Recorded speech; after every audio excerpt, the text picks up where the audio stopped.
আসসালামু আলাইকুম রহমতুল্লাহি ওবরকাতুহ। সম্মানিত দর্শক, বাংলাদেশের সাবেক পররাষ্ট্রমন্ত্রী ডক্টর মোমেন, তার একটি সাক্ষাৎকার দেখলাম।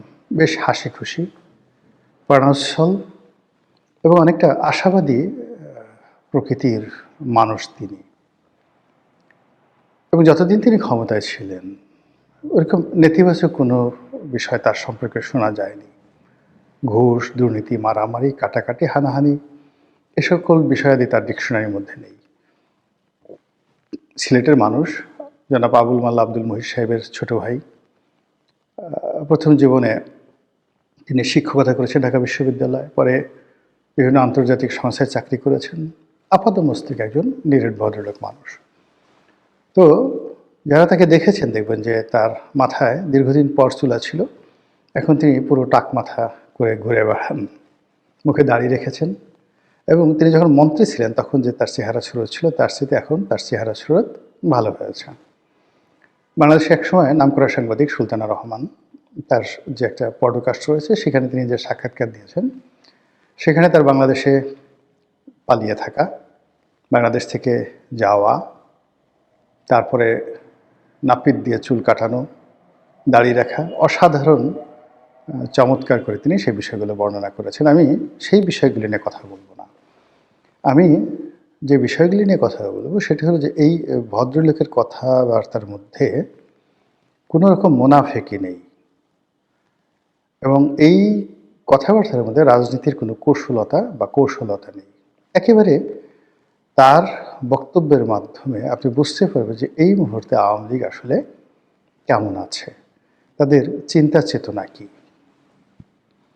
অন্যান্য যারা ধরেন জাহাঙ্গীর কবির নানক আছেন বা অন্যান্য যে সকল নেতৃবৃন্দ রয়েছেন, বাহাউদ্দিন নাসিম, তাদের অলমোস্ট সব কথাগুলোই পলিটিক্যাল, রাজনীতির মার্ক আছে। কিন্তু মোমেন সাহেবের কথা আগে যেভাবে সোজা সাপটা ছিল, এখন আরও সহজ সরল বা সোজা সাপটা হয়ে গেছে। তিনি নিজেই বলছিলেন যে তিনি সহজ সরল প্রকৃতির মানুষ।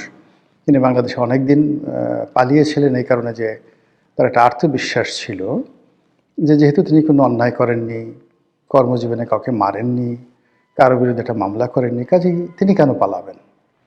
কিন্তু পরবর্তী তিনি যখন দেখলেন যে তার বিশ্বাসের সঙ্গে আসলে মিলছে না, অনেক কিছুই বাংলাদেশে ঘটছে যেখানে নিরপরাধ লোকগুলো মামলা মোকদ্দমায় ফেঁসে যাচ্ছেন, তখন তার স্ত্রী মহোদয়া তাকে যে প্রেশার ক্রিয়েট করলেন, বুদ্ধি দিলেন এবং সেই বুদ্ধি অনুযায়ী তিনি একেবারে পালাতে পেরে ভীষণ রকম আনন্দিত। তো যেটা আলোচনা করব আজকের এই ভিডিওতে, তিনি তার সেই সাক্ষাৎকারে একটি জায়গাতে বলেছেন যে ডক্টর মোহাম্মদ ইউনূসের উচিত খুব দ্রুত বাংলাদেশ থেকে চলে যাওয়া এবং একটি তত্ত্বাবধায়ক সরকারের হাতে ক্ষমতা দিয়ে। এই এলো একটা ঘটনা। দ্বিতীয় ঘটনা তিনি বলেছেন যে এখন নির্বাচন হলে যে কোনোভাবে নির্বাচন হোক না কেন, সে নির্বাচনে আওয়ামী লীগ বিজয়ী হবে। আর আওয়ামী লীগ যদি বিজয়ী হয় তাহলে তো ডক্টর মোহাম্মদ ইউনূস যেতে পারবে না। আওয়ামী লীগের যারা লোকজন আছে তারা তাকে পিটুনি দেবে, ওই আগের মতো তারা তাকে পিটুনি দেবে। এই যে কথাগুলো, এই কথাগুলো নিয়েই মূলত আমার একটা, যাকে বলা হয় নতুন ক্যালকুলেশন।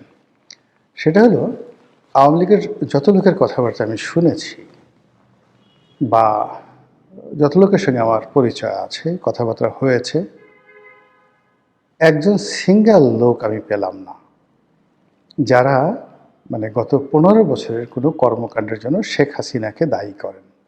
কেউ নাই। তারা সবাই দায়ী করেন, যেমন সালমান এফ রহমানকে দায়ী করেন, আনিসুল হককে দায়ী করেন, ওবায়দুল কাদেরকে দায়ী করেন, অন্যান্য যারা দলের মধ্যে দুর্নীতি করেছেন তাদেরকে দায়ী করেন। কিন্তু শেখ হাসিনা, শেখ রেহানা, জয়, পুতুল, তাদের সম্পর্কে একটা সিঙ্গেল শব্দ আজ পর্যন্ত কেউ করেননি। 2 নম্বর হলো যারা পালিয়েছেন, সব কিছু হারিয়েছেন, এটা নিয়ে তাদের কোনো আফসোস নেই। তারা খুব দ্রুত ফিরতে চান। আর এই ফেরার জন্য তারা এক বুক আশা নিয়ে বসে আছেন। আর তাদের যে মিনতি, তাদের যে আকুতি, সবই আওয়ামী লীগকে নিয়ে, সবই শেখ হাসিনাকে নিয়ে। দরকার হলে 10 বছর পরে থাকবেন। আমি অনেককে বলি যে আপনি তো 20 বছর আগে ফেরত আসতে পারবেন না। তখন বলে হয়তো মরেই যাব, 20 বছর তো বাঁচবো না। কিন্তু তাই বলে একবারও শেখ হাসিনাকে, বঙ্গবন্ধুকে, আওয়ামী লীগকে গালি দিয়েছে এরকম কোনো লোককে আমি এখন পর্যন্ত পাইনি। This is very significant. যারা আওয়ামী লীগের বিরুদ্ধে যাকে বলা হয় ন্যারেটিভ দাঁড়া করাতে চাচ্ছেন, যারা আওয়ামী লীগের বিরুদ্ধে রাজনীতি করতে চাচ্ছেন, তাদের জন্য এটা একটা হুঁশিয়ারি শব্দ যে একটা একক নেতৃত্বের প্রতি কোনো রকম গ্রুপিং ছাড়া, কোনো রকম বিকল্প ছাড়া পুরো 35% আওয়ামী লীগের যারা ভোটার আছে তারা তাদের দেহ, মন, মানসিকতা, চিন্তা চেতনা শেখ হাসিনা, শেখ রেহানা, জয়, পুতুল এই পরিবারের উপর তারা নিবদ্ধ করে রেখেছেন, যেটি বিএনপির ক্ষেত্রে হয়নি। বিএনপির বহু মানুষ যারা বেগম জিয়াকে ভালোবাসতেন, তারেক রহমান সাহেবকে ভালোবাসতেন না। যারা তারেক রহমান সাহেবকে ভালোবাসতেন তারা বেগম জিয়াকে বা তার লোকজনকে ভালোবাসতেন না। আবার তারেক রহমান সাহেবের সঙ্গে যাদের বনিবনা হতো না, তারা ক্ষমতার জন্য, পদ পদবীর জন্য সামনে থাকতেন বা আছেন, কিন্তু পেছনে পেছনে কটূক্তি করতে ছাড়তেন না। কিন্তু সেটা আওয়ামী লীগের লোকদের মধ্যে দেখা যাচ্ছে না। তারা কেউ বলছে না শেখ হাসিনা আমাদের ছেড়ে কেন পালালেন, তিনি তো বিদেশে হাজার হাজার কোটি, লক্ষ লক্ষ কোটি টাকা পাচার করে এখন পায়ের উপর পা তুলে দিল্লিতে রাজার মতো আছেন, আর আমরা ভিখারির মতো এখানে পড়ে আছি, মামলা খাচ্ছি, মোকদ্দমা খাচ্ছি, আরও কত কি বলতে পারতেন না? কেউ বলছেন না, সিঙ্গেল ওয়ান নেই। This is very very significant. Thirdly হলো যে শেখ হাসিনার দৃঢ়তা, আপনি এটিকে কনস্ট্যান্ট বলতে পারেন ইংরেজিতে, এবং কনসিস্টেন্সি, মানে তিনি যে কথাগুলো বলছেন সেই কথার উপরে তিনি স্থির আছেন, ফ্লাকচুয়েট করছেন না। আর যে কথাগুলো বলছেন ধারাবাহিকভাবে, কনসিস্টেন্সলি যেটিকে বলা হয়, ধারাবাহিকভাবে একই কথা বলে যাচ্ছেন। আমরা আশা করেছিলাম যে তিনি বিএনপির সঙ্গে একটা সমঝোতার চেষ্টা করবেন, তারেক রহমান সাহেবের সম্পর্কে ইতিবাচক কথাবার্তা বলবেন, কিন্তু যে না, ওই যে তারেক রহমান সাহেবের আম্মা মারা যাওয়ার পর তার প্রতি যে শোক জানিয়েছেন বা তার সঙ্গে কথা বলেছেন বলে আমরা যেটা শুনেছি ওই পর্যন্তই। কিন্তু এরপরে আবার তার যে রাজনীতির চিরাচরিত আক্রমণাত্মক ট্রেন্ড, সেই জায়গাটাতে তিনি আছেন। তারেক রহমান সাহেব ব্যাপক পরিবর্তন হয়েছেন, সুন্দর করে কথা বলছেন, শালীনভাবে কথা বলছেন, পরিমিত বোধ রাখছেন, কাউকে আক্রমণ করছেন না, কারো প্রতি কোনো অভিযোগ দায়ের করছেন না, কারো বিরুদ্ধে কোনো নেতিবাচক মন্তব্য করছেন না, তার মতো করে তিনি কাজ করে যাচ্ছেন। কিন্তু শেখ হাসিনা সেটা না। অর্থাৎ তারেক রহমান সাহেবকে যারা বিভিন্ন রকম নেতিবাচক আলাপ আলোচনা করতেন তার সম্পর্কে, তাদের বক্তব্য হলো যে তাদের নেতার ব্যাপক পরিবর্তন হয়েছে।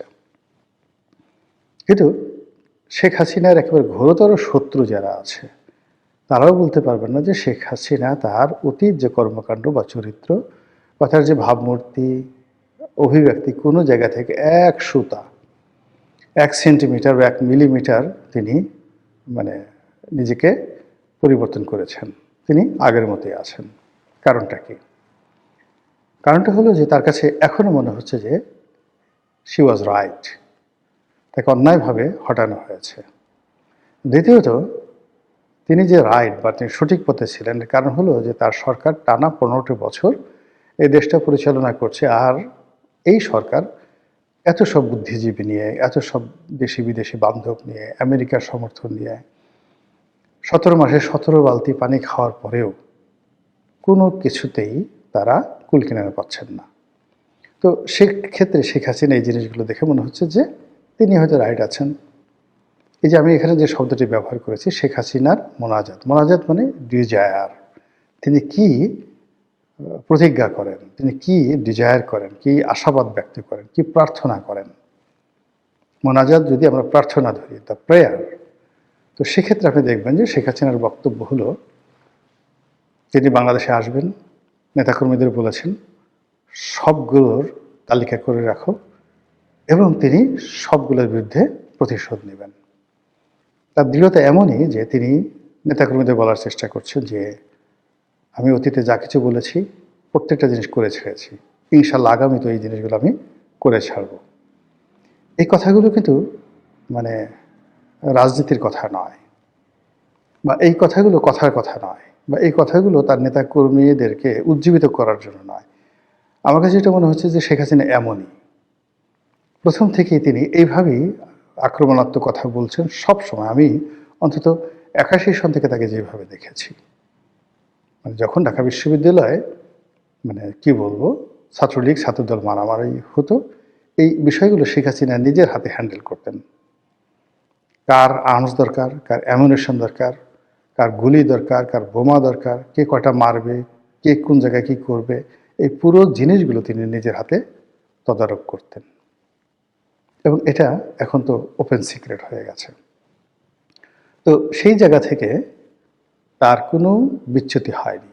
তিনি আগের মতোই এরকম কাজগুলো করে যাচ্ছেন। ফলে যতদিন তিনি সুস্থ আছেন, সবল আছেন, এই রাজনীতির ময়দানগুলো সংঘাতপূর্ণ হবে, প্রতিহিংসা আরও বাড়বে এবং কোনো অবস্থাতেই শেখ হাসিনার যারা প্রতিপক্ষ তারা উনি যতদিন আছেন সুস্থ থাকতে পারবেন না।